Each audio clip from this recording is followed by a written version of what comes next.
So I would like to invite our speaker, who is a software engineer, a cloud and DevOps expert, who has been in the industry for quite a long and has been instrumental to a lot of beneficial software solutions out there. So we are going to learn from his wealth of experience today, doing justice to what is known as Linux and Bash scripting. So, and I believe he's so much well prepared for us today. So, brother Abrazak, engineer Abrazak Alanite, you have the floor, please. Okay, so good afternoon, everyone. Great to be here. My name is Olanite Abdrazak. I'm actually a software engineer with some good experience in DevOps and cloud computing. So I'm going to try to turn on my camera for some moments so you guys could see me. And I think once we kickstart the class, um, I'll probably take it off in a moment. So yeah. So hi, good afternoon, everyone. So you heard my face. So just like I said earlier, my name is Zolan Abdrazak. I'm a software engineer.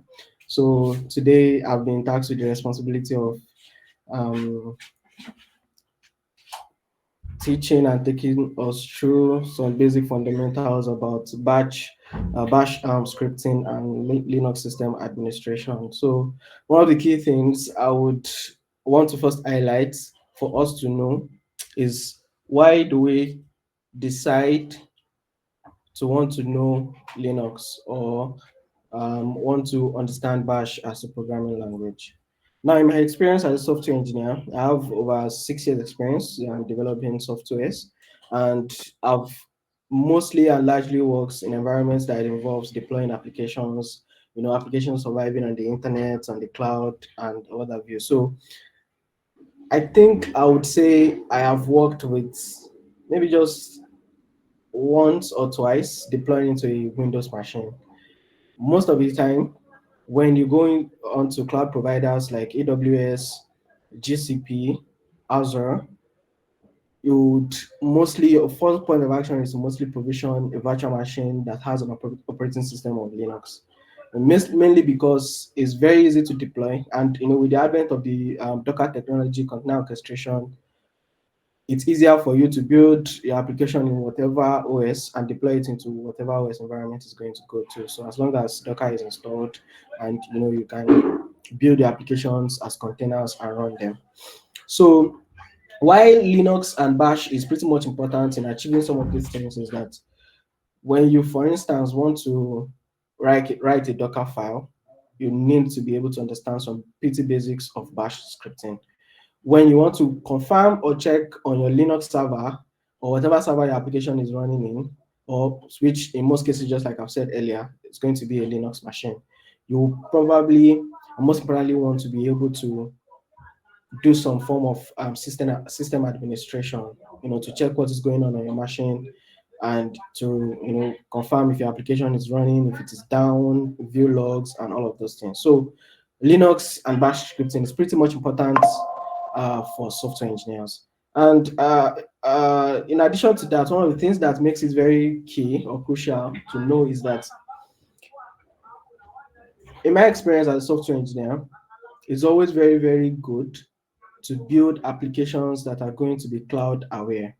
So what do I mean by applications that are cloud aware? Applications, because today many systems, even legacy systems that have been existing for the past 20, 15 years, tend to want to virtualize, or sorry, don't let me use the word virtualize, tends to want to move to the cloud. And moving to the cloud means that they want to use platforms like GCP, AWS, or whatever infrastructure they have, even if they have an on-premise server, to be able to virtualize their systems and allow anybody across the world to connect to it, deploy application into it, and maintain the applications. So once you are writing your code as a software engineer in whatever stack or language you're writing it, it makes it very good and nice for you to be able to understand that every single line of code you're writing would end up running, for instance, in a Docker container, or is going to be orchestrated inside a Kubernetes environment. So having some of this knowledge also helps you as a software engineer. And imagine you've built your code, you've run it very well, nicely in your system, and you can also deploy. And deploying does not mean you are putting it on shared hosting platforms. You're actually managing the infrastructures that allows your application to run. That is, you are taking it to a virtual machine. You are setting up your Docker container file. So, sorry, you're running your Docker container, or whether you're using a Docker Compose. You are running your application. You are confirming it is working as expected, and you are viewing the logs, and you are ensuring that everything is running. And you have the complete overview and flow of what your application is doing, and that gives you a lot of insights. Now, in most cases, these careers are quite distinct, and they are different. One could say, "Oh, I'm just a software engineer.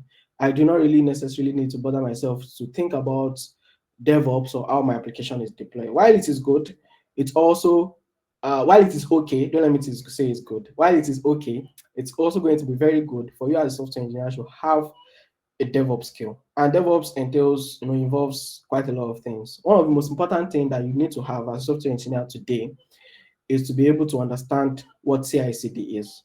Now, CI/CD is short for continuous integration and deployment, or development, which means that you want to make changes available to your customer as soon as they are ready. That is just like, in my own term, a literal meaning to that. So what that means is that once you are writing your code, you are building your features, and you yourself and your team have agreed, oh, we're building our MVP1 in 2 weeks. We want to be able to deploy that to go live so that users can begin to interact with our MVP1 while we build our MVP2.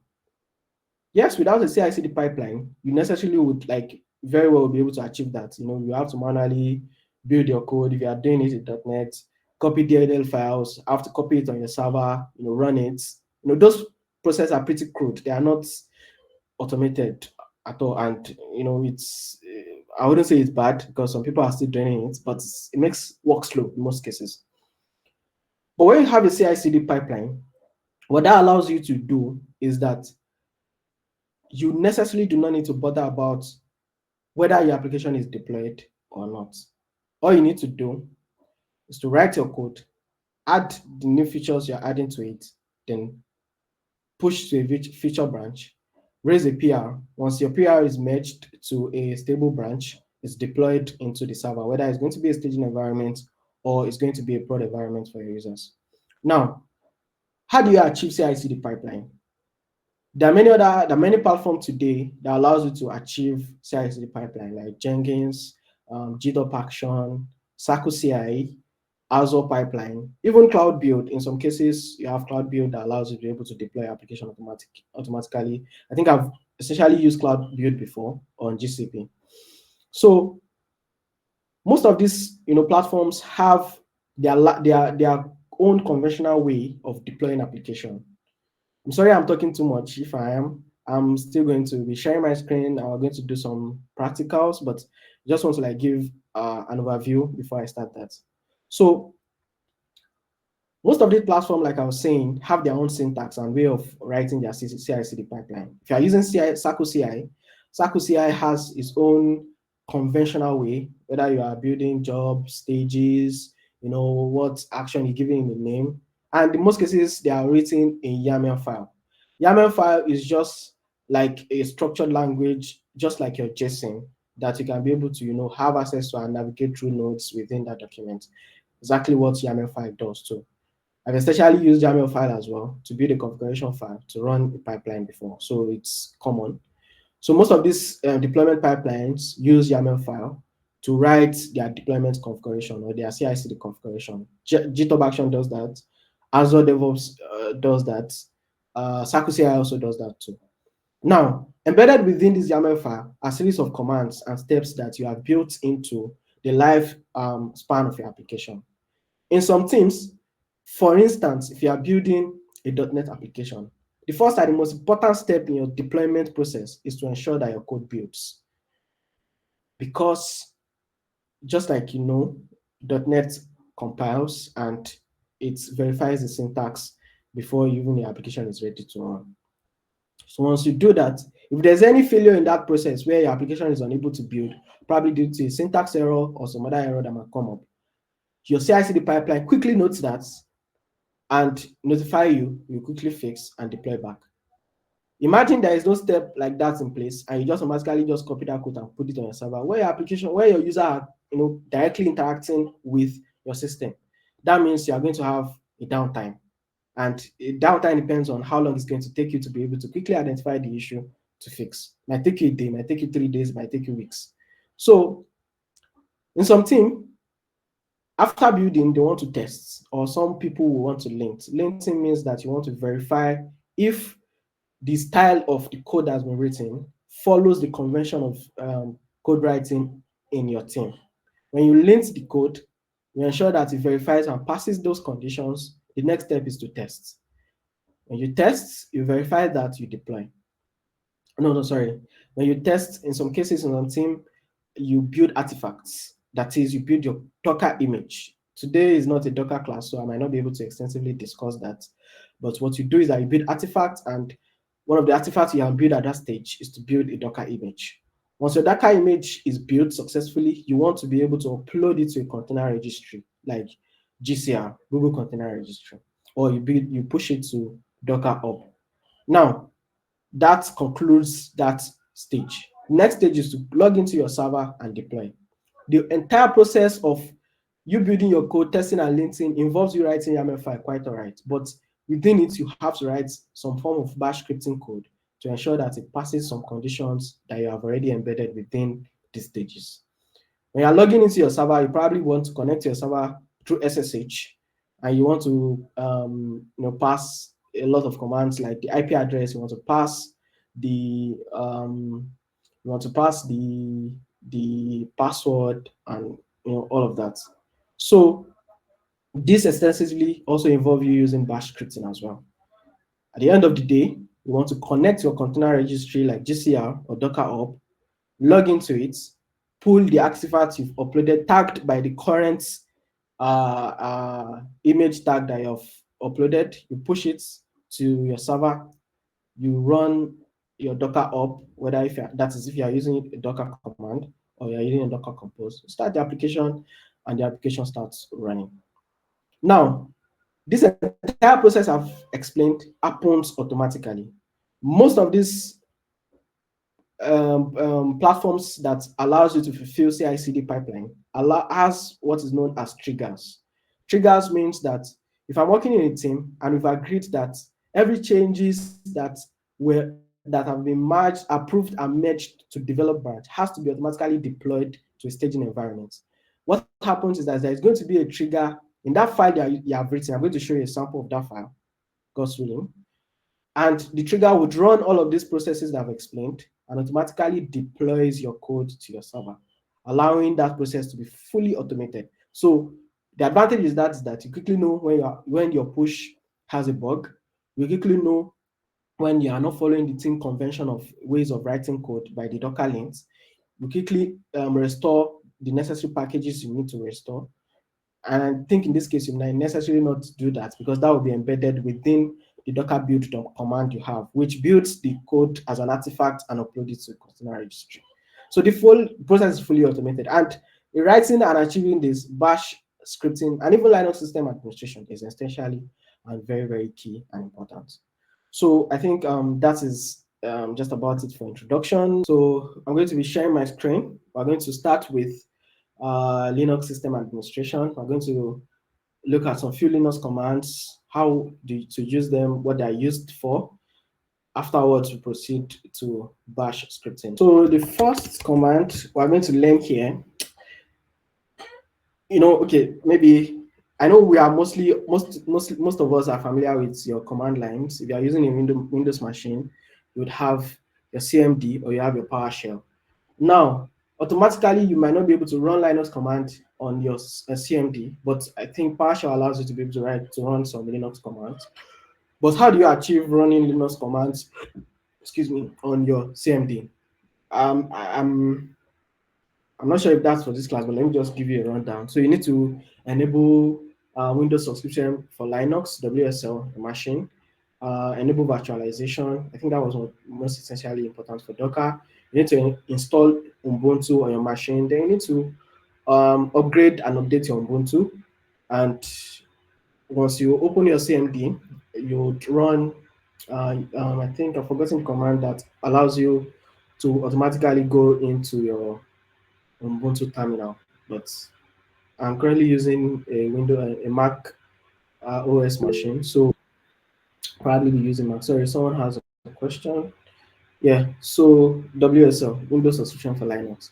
So WSL is also like a terminal you have on your Windows machine that allows you to be able to run Linux commands. So you essentially achieve the same thing as what I'm going to be achieving to on my Windows machine. So the first command we're going to look at today is the pwd command. So the pwd command allows you to be able to know your current working directory, which is short for print working directory. Now, of course, I'm currently in I think my home directory.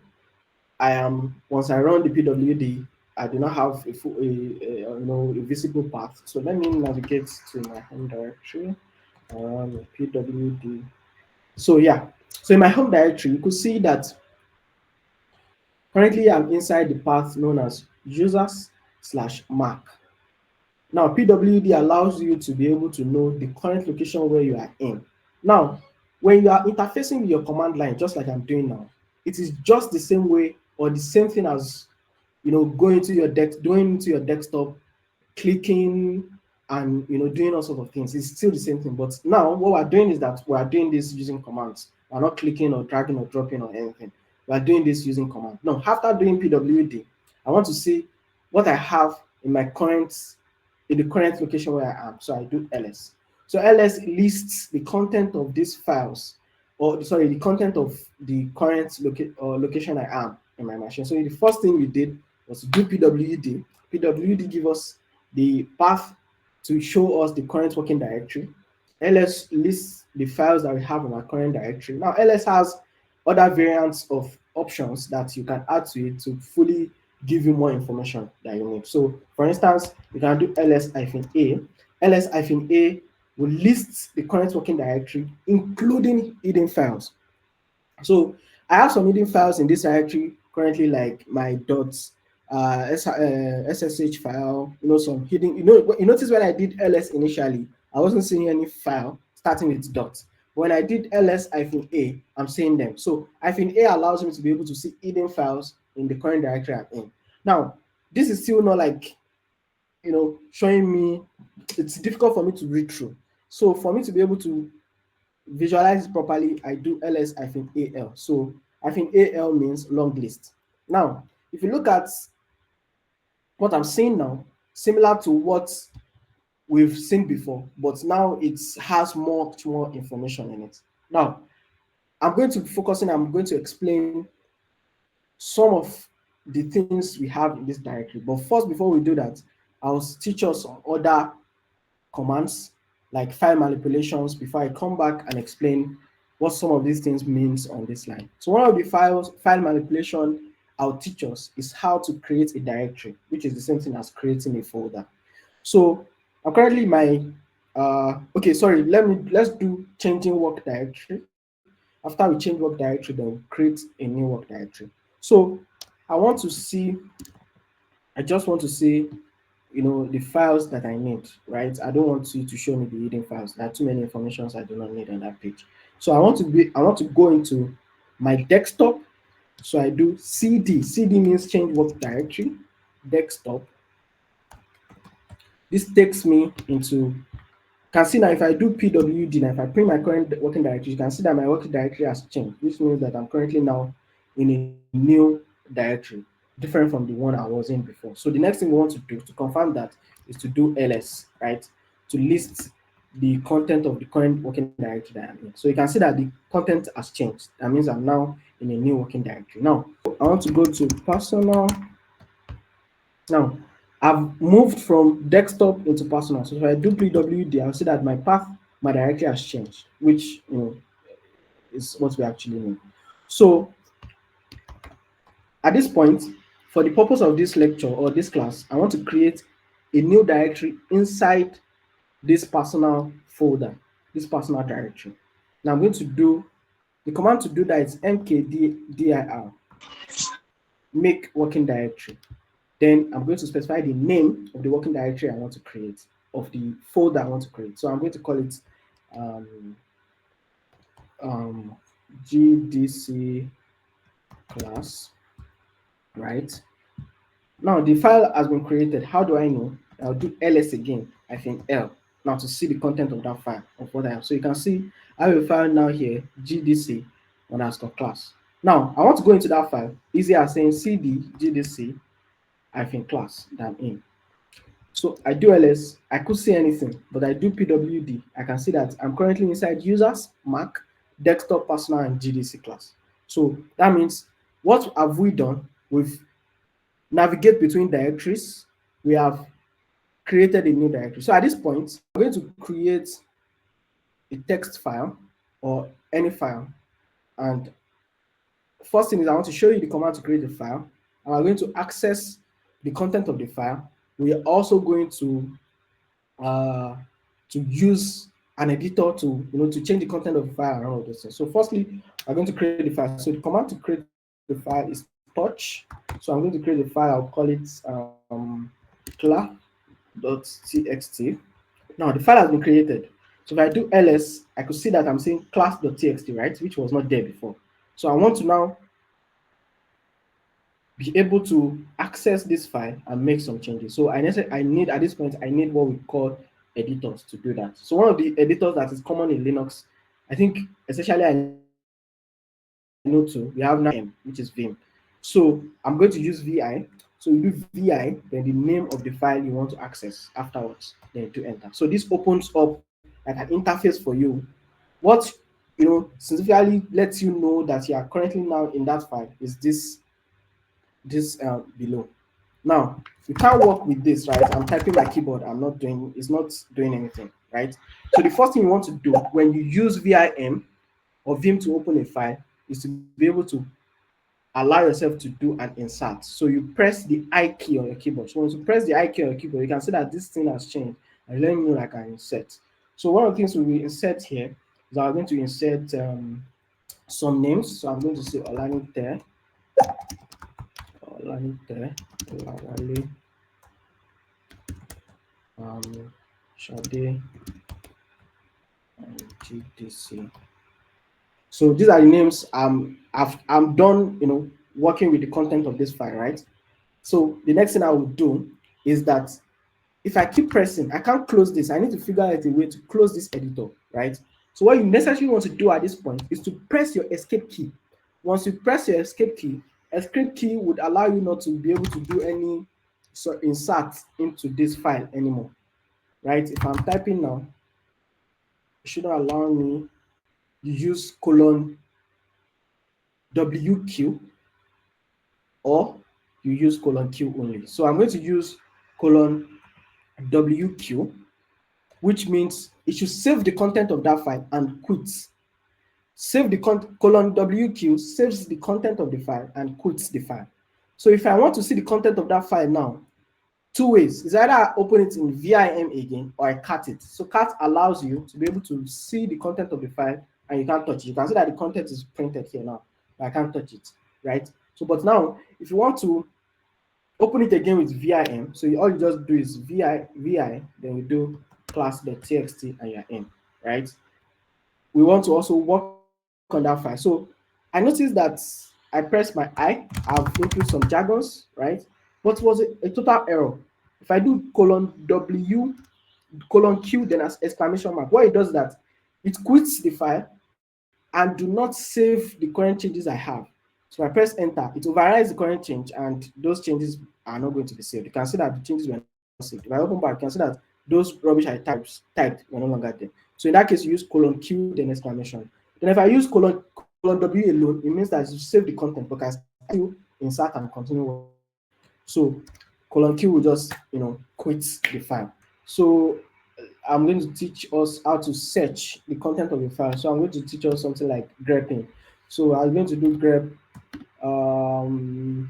Ola inside the class.txt file. So you can see that Olanite and Olawale was what was listed. So grep allows you to be able to, it's going to list each lines where that your search or that expression that you're searching for exists. So you can use regular expression in cases like this or some other expressions as well to be able to search. For instance, if you are working on a server and there are a lot of bugs or where there are some logs that you need to work with on a server, grep is actually very, very useful. Allows you to quickly search the content of servers and be able to visualize the logs and all of those things. So let's say, for instance, now we want to access a log file, one of the log files I have here.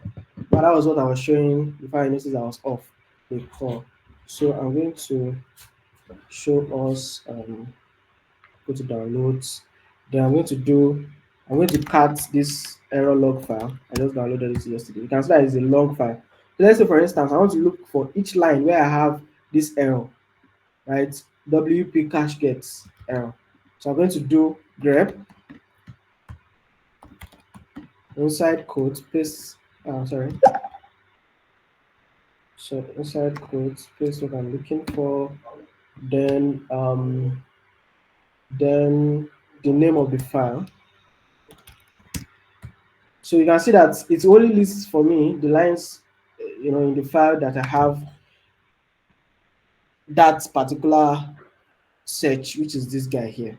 So we can also do number line in the file. This allows, it numbers the line, the number of lines you have. So each line will have number. So you can also do word count to count number of words you have in a file. So let's go back to where we actually have our work. So we pick it up from there. So here is where we are working. So let's say we want to do number line class dot. So you can say it numbers the line for me 1, 2, 3, 4, 4, 5. So I think you can also do something like grep, then you pass your search, then you do, I think, then you do file name like class.txt. Okay, it doesn't number it. I think it should, but I'm not sure. Well, we can come back and check that one later. So essentially, grep allows you to be able to search the content of a file. Now, I actually explained something earlier. I don't know if you guys catch that too as well. Is the concept of permission in Linux. So if I do ls I think al, earlier I was saying that we're going to explain some of the things that we have here. So if you look at the first list here, we have the first item we have on the list here. You see it has with a D. The D is starting with signifies that that particular item is a directory. So actually the current location where we are in is actually directory. That's what this signifies. So where we're actually also coming from, which is previously the previous folder where we are in, should be inside personal or something. It's also a directory. So that's why you have it starting with D. Class.tx is not a directory. So that's why you have dash showing instead of D. Then afterwards you have combination of some other numbers, letters, RWX. The RWX is showing you that the current user, the first RWX shows you that the current user that is actually inside this terminal has the read, write, and execute permission on this file. So if you do not have an execute permission on the file, there's no way you can run it. For instance, this print.sh file is the file I created. So let me cut the content of the file and show you. So what the file is supposed to do is just to echo welcome Olanite Abdulrazak, right? So if I do this should print welcome Olanite Abdulrazak. No, that's because I already have an execute permission on this file. So let's say, for instance, now I now remove that execute file. So to remove or add the permission, you have change mode. Then you do plus X. So in this case, once you remove the execute permission, minus X, then the name of the file. So if you do ls, I think al again now, you see that the execute permission I had on that file has been removed, right? So right now, what we'll be doing is that we'll add that permission back. So we'll do change mode,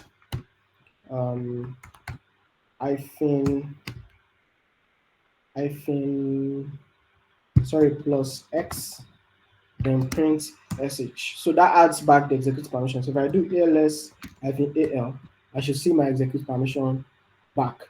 So now I could cut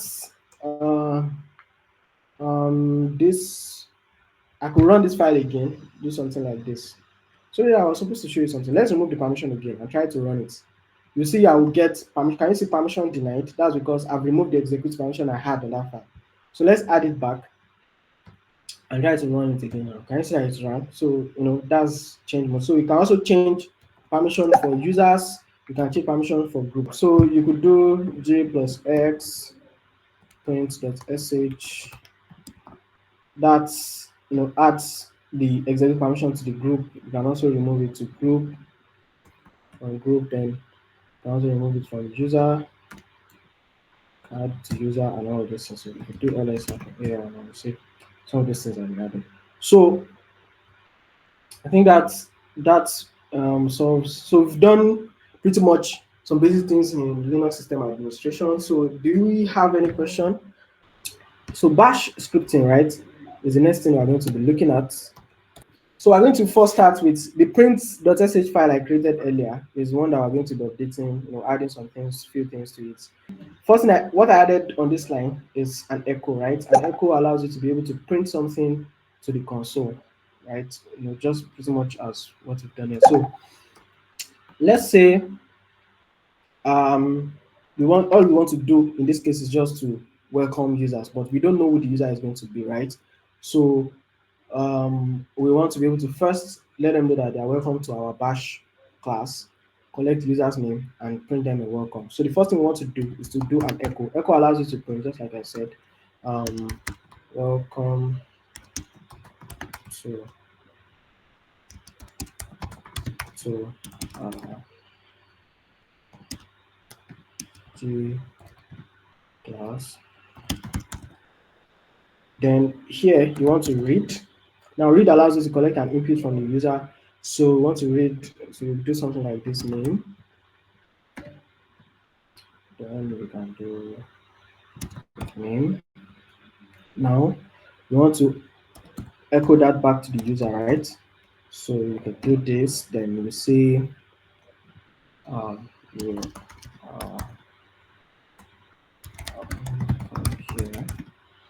then do this. So this should print the name. So let's run this. So there are two ways to read to collect an input from a user. Is either you read and pass it to the variable and also showing like a message that prompts the user of what they need to input, that I want to let the user know you are going to enter your name. So that's why I want the name to be in front. So if you want to achieve that, you have to put -p in front.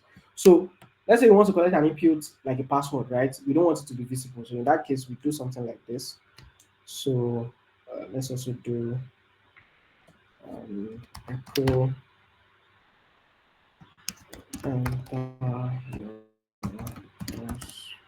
okay. So let's do read again. So we're going to read sp say password.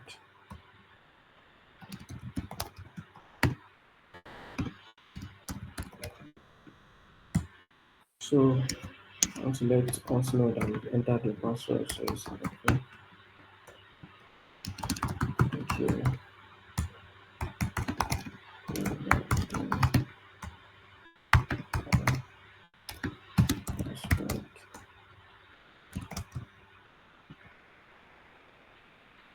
So let's run this again.